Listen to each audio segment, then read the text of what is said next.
লালমাটিয়ায় শুদ্ধস্বর প্রকাশনীর এই কার্যালয়ে বই কেনার নাম করে শনিবার বিকেল ৩টার দিকে ৪ ব্যক্তি এসে অস্ত্রের মুখে সবাইকে জিম্মি করে। এ সময় ভেতরে ৫ জন থাকলেও প্রকাশক আহমেদ রশিদ টুটুল, কবি তারেক রহিম ও লেখক গবেষক রণদীপ বসুকে কুপিয়ে জখম ও গুলি করে পালিয়ে যায় দুর্বৃত্তরা। আশঙ্কাজনক অবস্থায় তাদের ঢাকা মেডিকেল কলেজ হাসপাতালে ভর্তি করা হয়। চিকিৎসকরা জানিয়েছেন আহতদের অবস্থা আশঙ্কাজনক। এদের মধ্যে কবি তারেক রহিমের অবস্থা গুরুতর। আহতদের দেখতে ঢাকা মেডিকেলে যান ঢাকা মহানগর পুলিশের অতিরিক্ত কমিশনার মারুফ হাসান। একে একে ৩ জন ঢুকেছে বই কেনার নাম করে এবং তারপরে অতর্কিতে তাদের উপর আক্রমণ করেছে।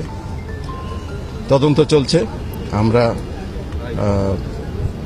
ডিবি, থানা পুলিশ, র্যাব, সিআইডি আমরা সবাই মিলে তদন্ত করছি। আহতদের দেখতে গিয়ে গণজাগরণ মঞ্চের মুখপাত্র ইমরান এইচ সরকার অভিযোগ করেন, দেশে বিচারহীনতার কারণে ব্লগারদের উপর একের পর এক হামলা হচ্ছে।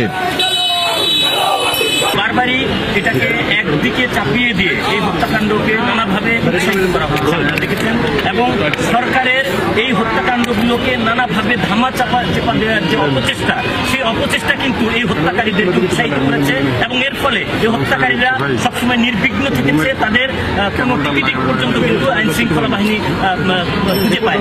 প্রকৃত অপরাধীদের গ্রেপ্তার করতে সরকারের প্রতি আহ্বান জানান ইমরান এইচ সরকার।